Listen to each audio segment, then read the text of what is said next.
Buenas tardes. Gracias por estar aquí.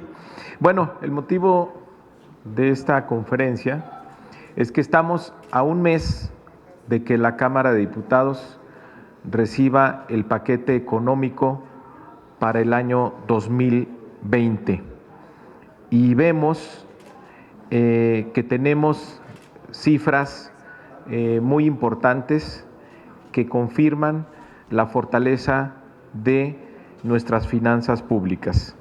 Se ha sostenido el compromiso de superávit primario, tenemos también una inflación a la baja, tenemos un ingreso laboral, que el poder adquisitivo se ha incrementado gracias al aumento en el salario mínimo que hubo, el más alto que se ha presentado en los últimos 10 años.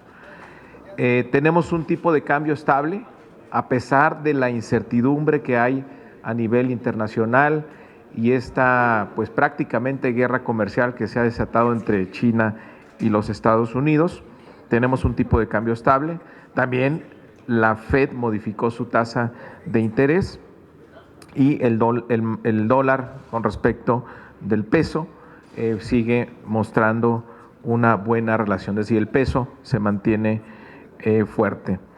El consumo privado sigue muy dinámico, de hecho, en los datos que se reportan del PIB por parte del INEGI, pues está el sector terciario, el mercado interno, el comercio al por menor, los servicios profesionales traen un buen dinamismo por encima del 1%. Esto tiene que ver por el aumento al salario y por la transferencia que hay ya de los programas sociales.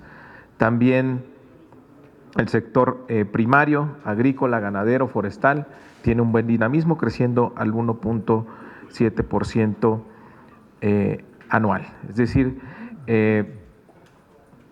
hay un dinamismo en el mercado interno. A partir de estos datos, de estas cifras, podemos o esperaríamos que el paquete del año que entra fuera un mensaje de aliento y optimismo para la economía.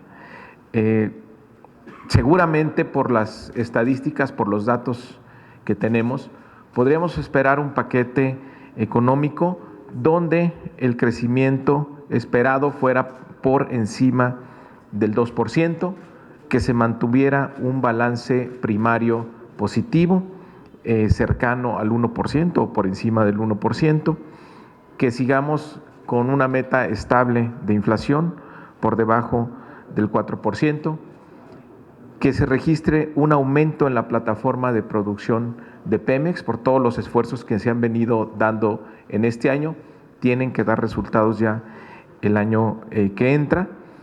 Esperaríamos también por el lado del gasto que se siga manteniendo la austeridad en el gobierno, que se sigan recortando excesos y privilegios y se reoriente el gasto público principalmente a la consolidación de los programas sociales que ha lanzado el presidente de la República y al aumento en la inversión en infraestructura, el Tren Maya, el proyecto transísmico y la refinería Dos Bocas. Seguramente el año que entra van a requerir más recursos que este año porque estarán más avanzadas estas inversiones. También esperamos el siguiente año que se mantenga el compromiso del gobierno de no aumentar impuestos, de seguir incrementando el salario mínimo por encima de la inflación y que siga alentando el consumo. También le vamos a dar al Ejecutivo más instrumentos para combatir la evasión fiscal. Ya en el Senado de la República se anunció que se va a empezar a dictaminar a principios de septiembre el castigo a la facturación falsa, a las empresas fantasmas, a este millonario negocio que existe para evadir impuestos. Eso va a ser muy importante para consolidar la fiscalización en nuestro país. En fin, esperamos un paquete económico 2020 que siga manteniendo su compromiso con el combate a la corrupción, con la austeridad, con finanzas públicas sanas, con equilibrios macroeconómicos consistentes, con una meta de inflación hacia la baja, con un aumento en el gasto social y en el gasto en infraestructura, y mantener el compromiso de no aumentar impuestos. Y para ello al gobierno le daremos mayores herramientas para recaudar mejor. De tal manera que el presupuesto 2020 sea un mensaje positivo para los inversionistas, para toda la economía en su conjunto, que ayude a fortalecer la confianza y tengamos un crecimiento por encima del 2% el año que entra. Es lo que queríamos comentarles a un mes de que recibamos en esta Cámara el paquete presupuestal. Estoy a sus órdenes.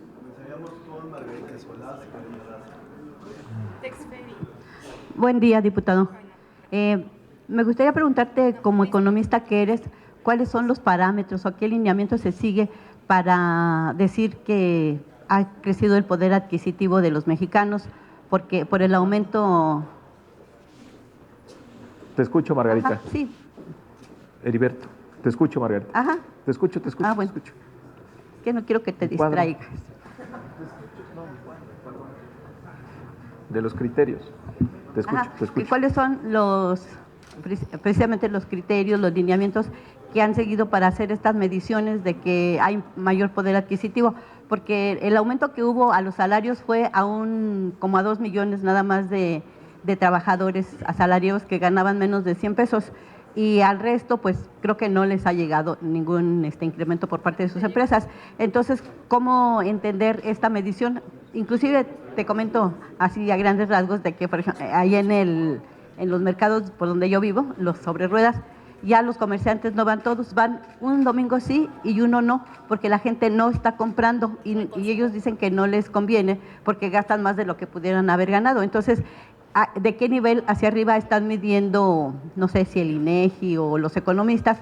Y también preguntarte sobre esto del no a los nuevos impuestos o a los incrementos. Ayer precisamente uno de los subsecretarios, él comentaba que sí era necesario que se actualizaran los impuestos, sobre todo a las empresas productoras de tabaco, alcohol y la comida chatarra, que se obtendrían unos recursos de alrededor de 1.240 millones de pesos.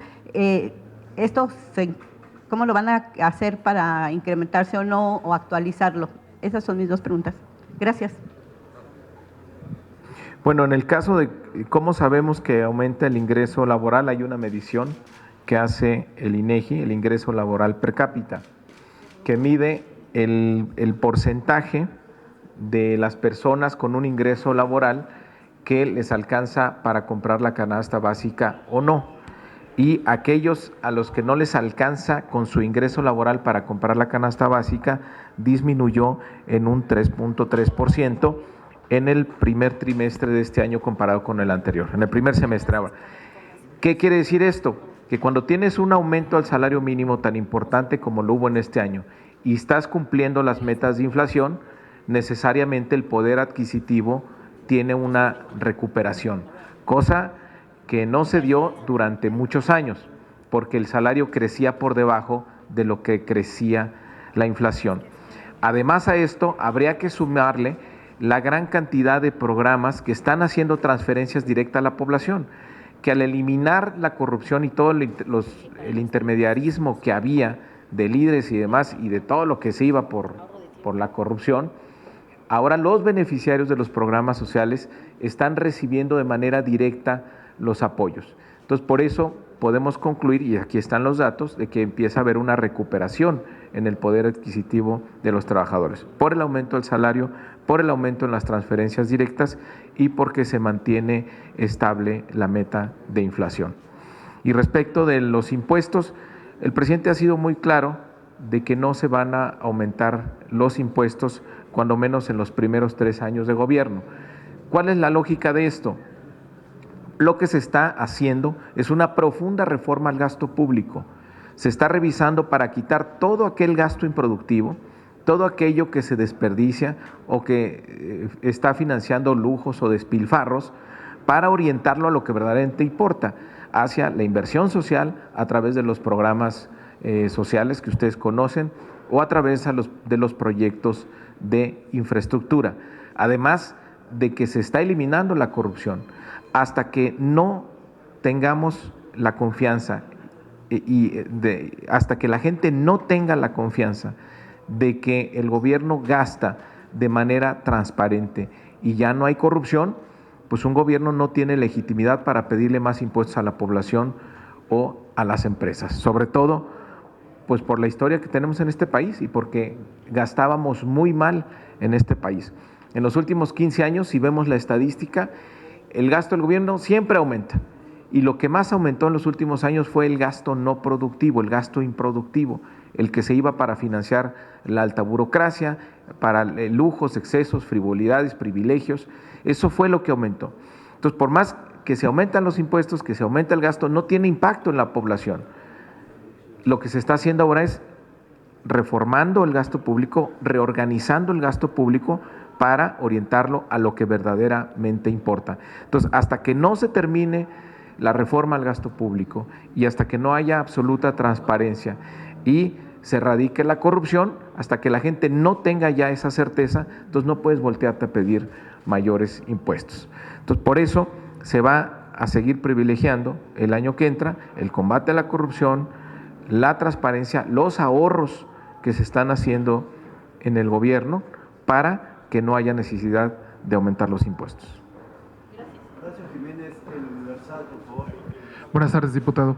Hacerte un par de preguntas sobre este tema que mencionabas del tráfico de facturas.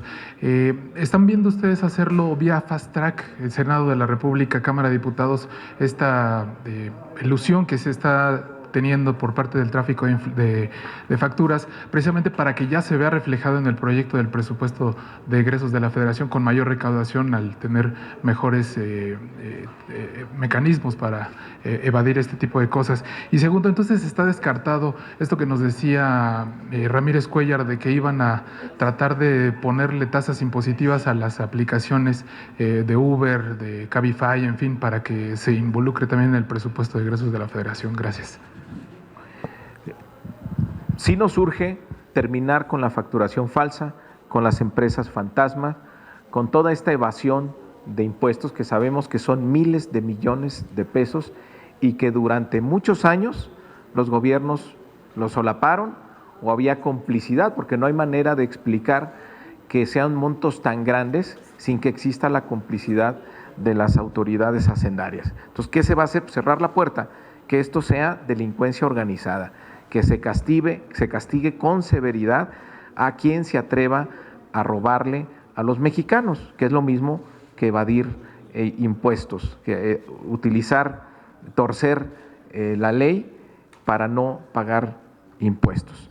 Eso se va a parar. A ver, Fast Track, sí nos urge hacerlo.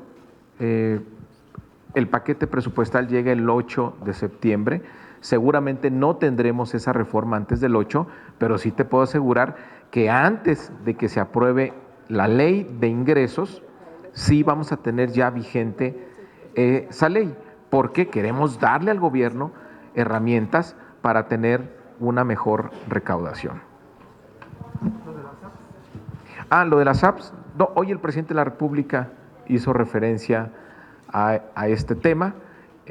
Por lo pronto, lo que ha dicho el presidente pues es que no tiene la intención de grabarlo, ¿no? Es un tema que hay que estudiar mucho, es relativamente nuevo y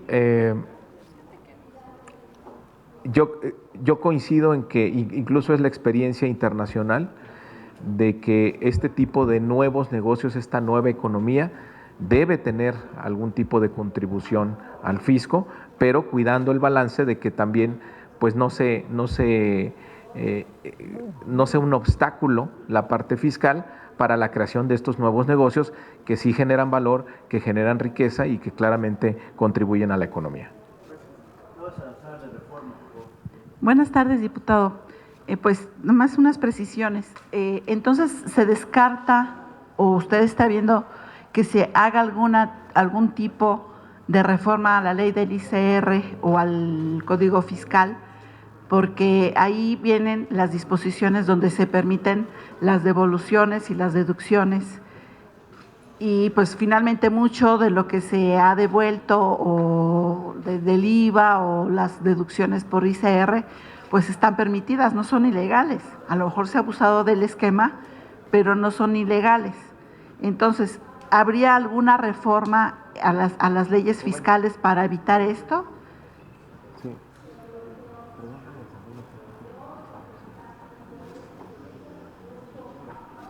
Sí, te escucho, Claudia. Y entonces definitivamente ni siquiera se va a tocar el IEPS en alimentos y bebidas chatarra, porque también hay un impulso para que haya un ajuste en estas tasas para obtener más recursos, pero que sea para atender las enfermedades causadas por lo que es obesidad y diabetes. Y entonces no habría la posibilidad de que se aumenten las tasas en estos impuestos, y preguntarle también si va a seguir las medidas de austeridad. Parece ser que entonces no han acabado, todavía hay que recortar más recursos, despedir a más gente, seguir ajustando el gasto, pero pues ya en donde pareciera que han habido excesos en el recorte de gastos y han ahorcado el gasto público, y es una de las críticas que le han hecho precisamente al Ejecutivo, que tenía amarrado el dinero y que se llegó y se generó una crisis interna porque no había recursos en inversión ni en gasto social. Entonces, ¿va a seguir la política de austeridad? ¿Van a seguir amarrando el dinero de alguna manera para después mandarlo a los programas sociales? A ver, empiezo al revés. Se va a continuar con la austeridad republicana, incluso la ley de austeridad, acuérdense que nos la regresó el Senado porque modificó por ahí un par de artículos. Nosotros la vamos a aprobar en los primeros días de septiembre, y producto de la aplicación de la ley de austeridad se va a profundizar la austeridad en el gobierno. Lo que ha pedido el presidente de la República es que la austeridad no sea una moda, no sea algo pasajero, no sea nada más la característica de este gobierno, sino que sea ya una de las principales atributos de la administración pública en México, que la austeridad sea por ley y que no repitamos estos periodos de abusos en el gasto público, de despilfarro, de financiar excesos, privilegios, frivolidades, que haya austeridad total en el gobierno y que sea por disposición legal. Entonces, la entrada en la ley de austeridad va a permitir consolidar y profundizar la austeridad en el gobierno. Entendiendo aquí como austeridad que hay una absoluta eficiencia en el gasto público, que el gasto va a los rubros que verdaderamente importan, a los rubros que generan un impacto en el bienestar a la población o que generan un impacto en la competitividad de nuestra economía. Es decir, no malentendamos la austeridad. La austeridad es utilizar el gasto público de manera más eficiente y evitar su desperdicio. En cuanto al IEPS en alimentos y bebidas, el presidente ha sido muy claro en no aumentar los impuestos y también ya ha anunciado mayores recursos para el sector salud. Entonces, creo que una de las cosas que deberían plantearse es el destino que tienen los recursos, por ejemplo, que se obtienen vía los impuestos a la comida chatarra y a los refrescos, que tiene ya más de 5 años esos impuestos, y nunca se destinaron para lo que se dijo que se pusieron esos impuestos, para fortalecer el sistema de salud y fortalecer el combate a la obesidad y a las enfermedades crónico-degenerativas. Entonces, ahí sí podría haber una reasignación de esta recaudación hacia el sistema de salud. Parte de lo que está buscando el presidente de la República para el 2020 es dedicar mayores recursos al sector salud. Para eso también tenemos ya una iniciativa, para eso vamos a aprobar el Instituto Nacional de Salud para el bienestar, porque pues, se pretende mejorar de manera tangible la oferta de servicios de salud a la población, que nos encaminemos hacia una oferta universal de servicios para toda la población y que incluya medicamentos. Y para esto, evidentemente, se necesitan más recursos. Entonces, yo no creo que en el siguiente paquete presupuestal venga un aumento de impuestos por parte del gobierno. Y no sería deseable, insisto, hasta que terminemos con la reforma al gasto público. Respecto a la condonación de impuestos, te podría comentar, les adelanto, que estamos preparando junto con el Ejecutivo, con la Consejería Jurídica, una reforma al artículo 28 constitucional para que queden explícitamente prohibido cualquier tipo de condonación de impuestos, que no haya la discrecionalidad ni en el Ejecutivo ni en el Legislativo la posibilidad de condonar impuestos. Sí, vamos a prohibirlo directamente desde la Constitución para que no haya ninguna duda. En el pasado vimos cómo se utilizaba de manera discrecional la condonación de impuestos para favorecer a grandes empresas y se perdían miles de millones de pesos simplemente por un acuerdo del Ejecutivo o por una disposición del Legislativo. Vamos a poner un candado en la Constitución para que esto quede prohibido. Nadie debe tener ningún favor, ningún beneficio en el tema fiscal. Quien no pague debe endurecerse las penas, como lo vamos a hacer en el caso de la facturación falsa y empresas fantasma, y por otro lado también evitar que haya favores por parte del gobierno o del legislativo en favor de grupos empresariales. Lo vamos a prohibir desde la Constitución en el artículo 28. Diputado, pero muchas veces la condonación de impuestos sirve para recaudar más. Por ejemplo, cuando hay impuestos que no se han pagado por años por el predial o el agua o en zonas populares, se condonan esos impuestos para actualizar y hacer que la gente siga pagando. Ese tipo de cosas no están consideradas, o sea, a veces sí puede ser una medida pública que ayude a recaudar más y que beneficie a quienes, por ejemplo, menos tienen o que pasaron por una crisis, o condonar impuestos a los afectados de un sismo. O sea, como que no es una medida riesgosa prohibirlo como si fuera un delito, cuando puede ser también una medida fiscal beneficiosa.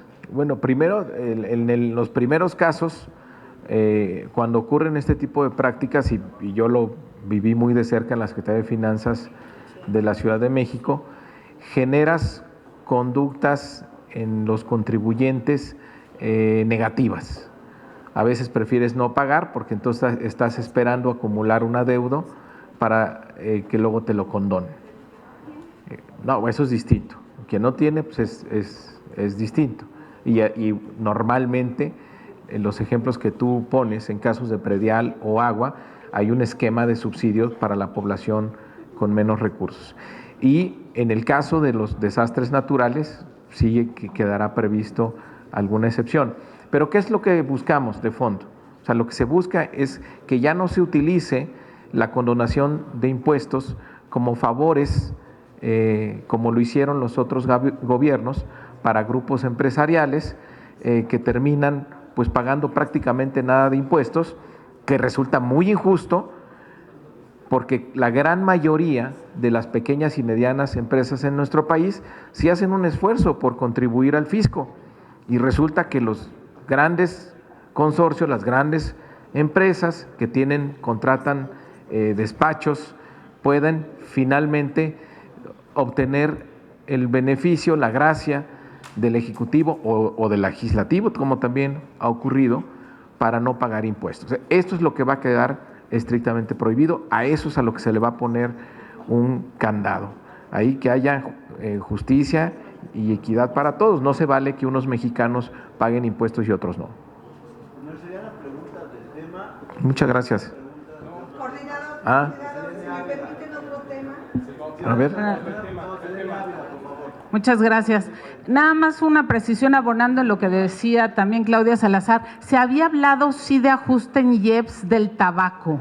Eso se ha seguido conversando, ahí sí podría ser un ajuste, digamos, dejan fuera comida chatarra, refrescos, pero el IEPS en tabaco sí se ajusta, una. Dos, preguntarle, diputado, el día de ayer la presidenta nacional de Morena, Jade Kolpolemsky, decía que si quiere entrarle de lleno a buscar la dirigencia nacional, pues que tiene que renunciar, dice ella, a su diputación y a los señalamientos que hacen de que son anticipados estos informes legislativos con presuntos recursos de la Cámara, que les contestaría. Y ya por último, en la iniciativa de la diputada Dolores Padierna, si consultó ella con usted antes de presentarla, si se brincó las trancas.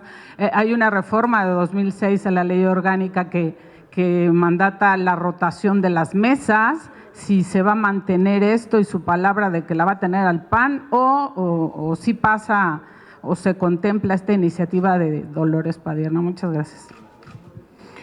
Bueno, no se contemplan aumento de impuestos para el año que entra, ¿no? Incluido el impuesto al tabaco.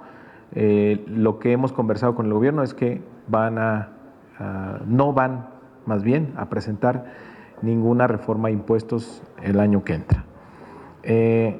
Respecto del tema del partido, todavía no hay ninguna convocatoria, no hay ningún proceso oficial de renovación en la dirigencia nacional, de tal manera que pues yo no tengo por qué pedir licencia a nada si no hay ni siquiera un proceso. Lo que nosotros hemos dicho es, y hemos convocado de manera pública un grupo de diputados a provocar una reflexión entre la militancia sobre el futuro del partido. Venimos de un proceso que tuvo mucho éxito.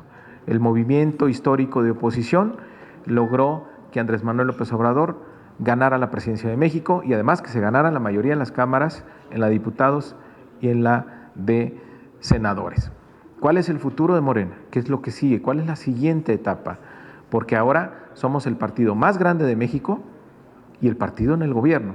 Entonces tenemos que hacer redefiniciones importantes y para ello hay que bajar a la militancia para ponernos todos de acuerdo en esta nueva etapa del proyecto, para hacer redefiniciones importantes, para reorganizarnos hacia adentro y que podamos en unidad garantizar la consolidación del proyecto de la Cuarta Transformación y su trascendencia.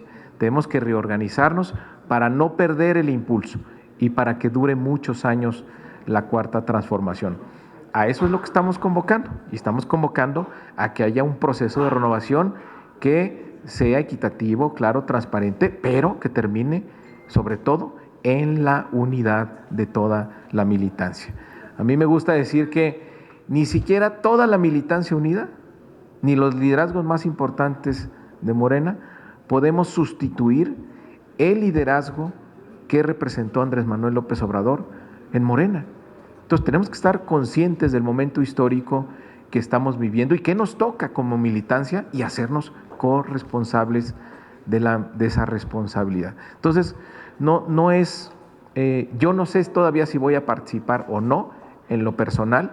Lo que me interesa es que el proyecto se consolide para que lo de menos sea quien lo dirija, sino que todos podamos participar y todos tengamos identidad con el proyecto e insisto, que se asegure la consolidación del proyecto de la Cuarta Transformación y su trascendencia. Y el tema de los informes, pues mira, ya a Jacob ya me la he encontrado en informes de los senadores.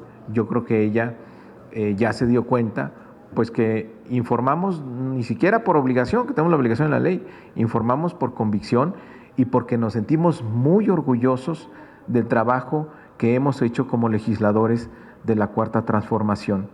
Hemos cambiado en menos de un año la percepción de lo que significa ser legislador, porque nos autoimpusimos la austeridad, predicamos con el ejemplo en materia de austeridad.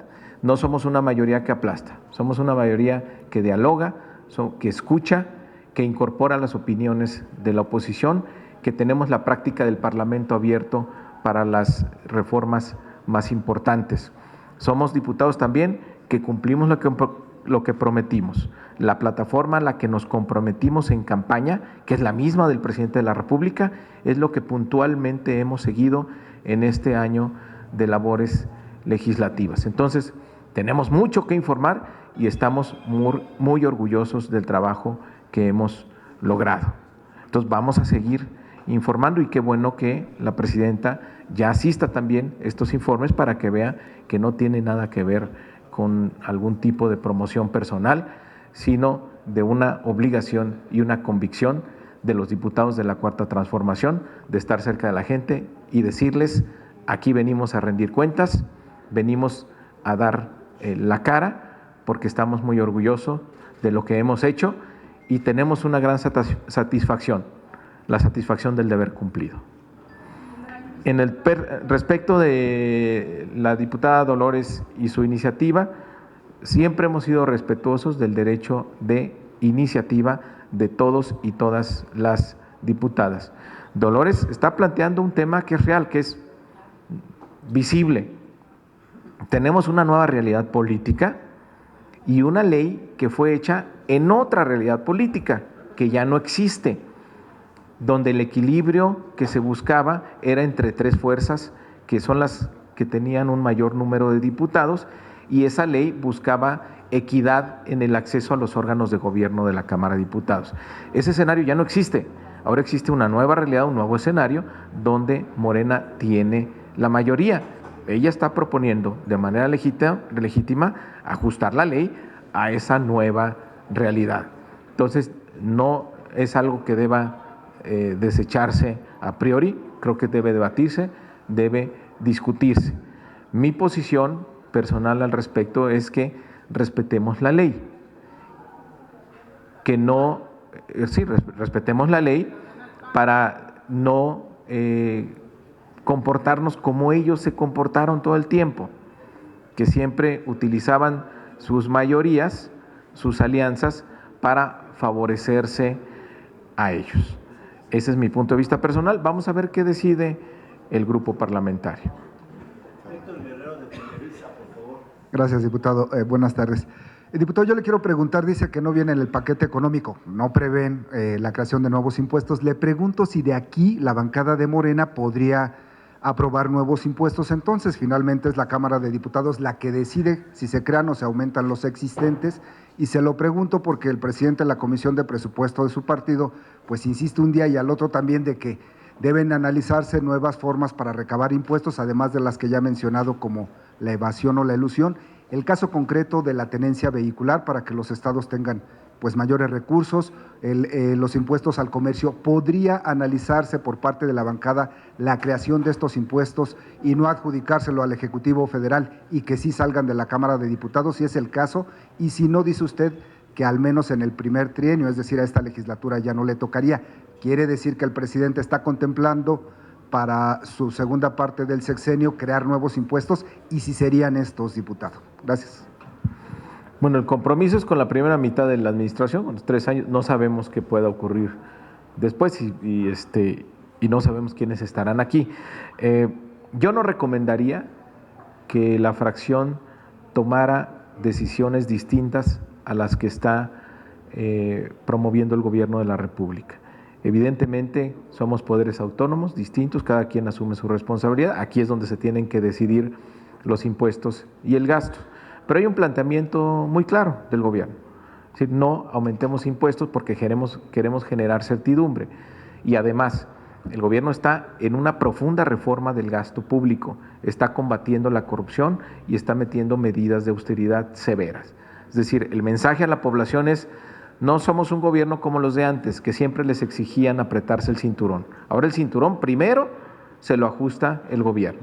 Entonces, hasta que la gente no tenga la certeza de que no hay despilfarro, no hay corrupción y los recursos públicos se utilizan en favor de la gente, en favor de proyectos de infraestructura que aumenten nuestro potencial de crecimiento, en favor de más y mejores servicios públicos como educación, como salud, como seguridad.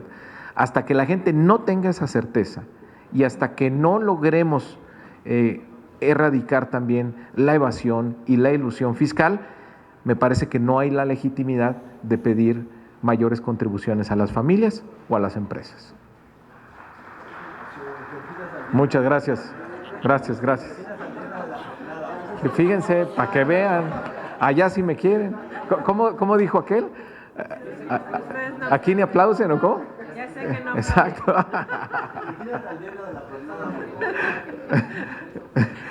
Diputado, usted acaba de decir que se va a profundizar la austeridad. Mi pregunta es si esto implica más recortes para las secretarías y para diversos organismos, que por cierto varios de ellos ya se quejan de que el recorte anterior está afectando sus funciones. Y por otra parte, el asunto de las prerrogativas de los partidos. Si ustedes están dispuestos a reducirse el 50% por una parte y por la otra, si están dispuestos a modificar la fórmula para calcular el financiamiento público y para que ya no sea 70-30, sino 50-50 y la oposición no se sienta ahorcada. Yo creo que la oposición se siente ahorcada por otras muchas razones, ¿no? Bueno, sí estamos en favor de recortar al 50%. Su servidor, el grupo parlamentario de Morena y la diputada Tatiana Cloutier presentamos una iniciativa el 5 de marzo pasado para cambiar la fórmula desde el artículo 41 constitucional. ¿Cómo se calcula el financiamiento a los partidos? Está en la Constitución y es multiplicar la UMA, la unidad de medida, el 65% de lo que vale una UMA se multiplica por el padrón y es como resulta el financiamiento de los partidos. ¿Qué decimos nosotros? Que en lugar de ser el 65% de la UMA, sea el 32.5% de la UMA. Esto tiene como impacto que el financiamiento a partidos se reduce a la mitad. Y aquí, ojo, estamos hablando del financiamiento federal, porque sabemos que hay una bolsa estatal que es prácticamente el mismo tamaño que la federal, que esa no se está tocando y que también debería sujetarse a revisión. Entonces nosotros vamos a impulsar esta reforma constitucional y ahora sí que cada partido diga su posicionamiento. Ahí va a estar el tablero con la votación y cada partido que se haga responsable de la manera en que vota. ¿Qué veo? Una gran resistencia de algunos partidos, de aquellos que están acostumbrados al despilfarro, aquellos que se sienten incapaces de ganar elecciones si no tienen una gran cantidad de recursos, si no van y compran el voto. Morena, ¿qué demostró el año pasado? Que se puede hacer política sin dinero, que la gente ahora está decidiendo por las propuestas, por los programas, por los candidatos, por las personas que se proponen y por los principios y valores de los partidos políticos, también por los resultados de gobierno que se darán. Entonces, tenemos que aprender a hacer política de manera diferente, ya sin despilfarro de recursos. Entonces, nosotros le vamos a entrar, y le vamos a entrar en septiembre, porque aspiraríamos a que esta reforma se concrete antes de que se apruebe el presupuesto de egresos 2020, para que los ahorros ya sean efectivos a partir del año que entra. Fíjate, en lugar de estar pensando en nuevos impuestos, mejor hay que impulsar la austeridad republicana como la promueve el presidente de la República al interior de los partidos políticos. ¿Y habrá más recortes?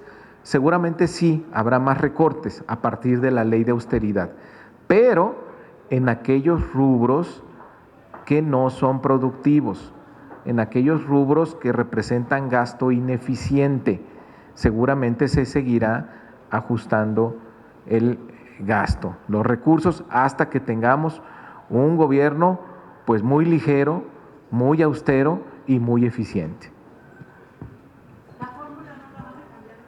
En el artículo 40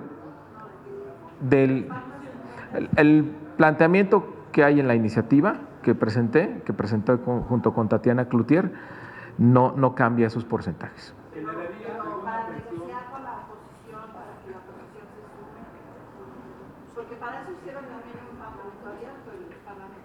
Bueno, ya tendrán derecho a venir a opinar, proponer, patalear. A ver, es una reforma constitucional, entonces tenemos que construir una mayoría calificada. O sea, no es algo que podamos hacer nosotros solos.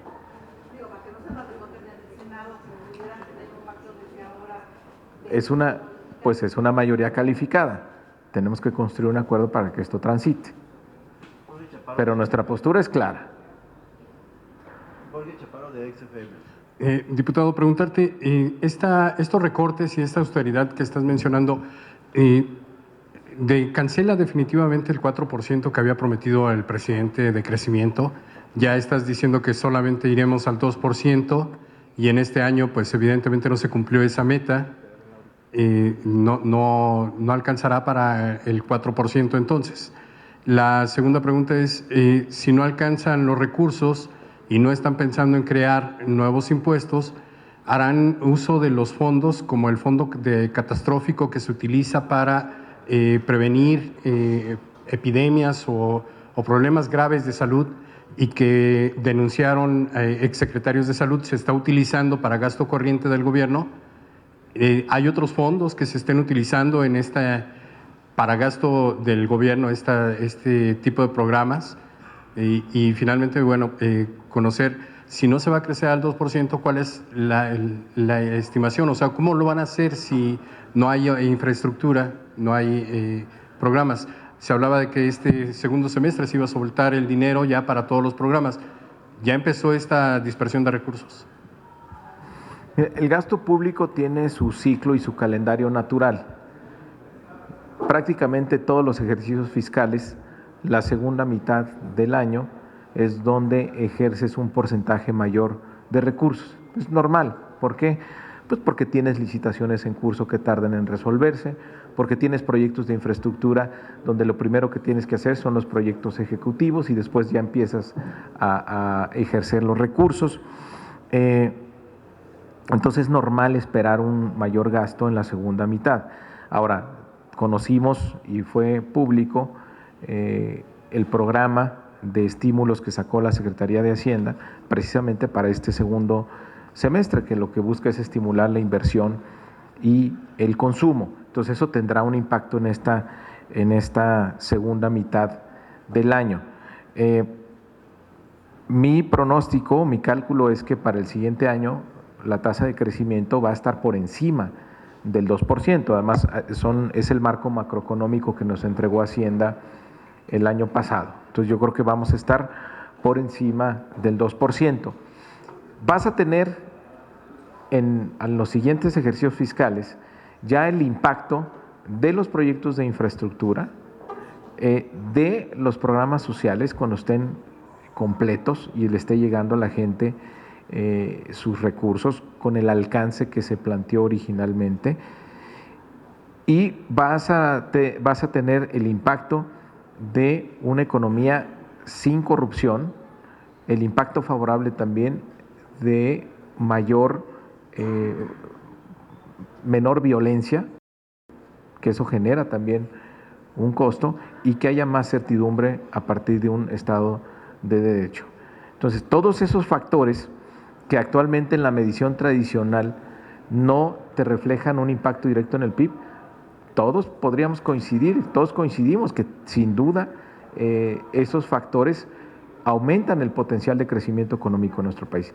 Y eso es lo que vas a empezar a ver. Por eso las calificadoras, los bancos, los organismos financieros no son capaces de proyectar el impacto de tener una economía sin corrupción, sin violencia y con un Estado de Derecho.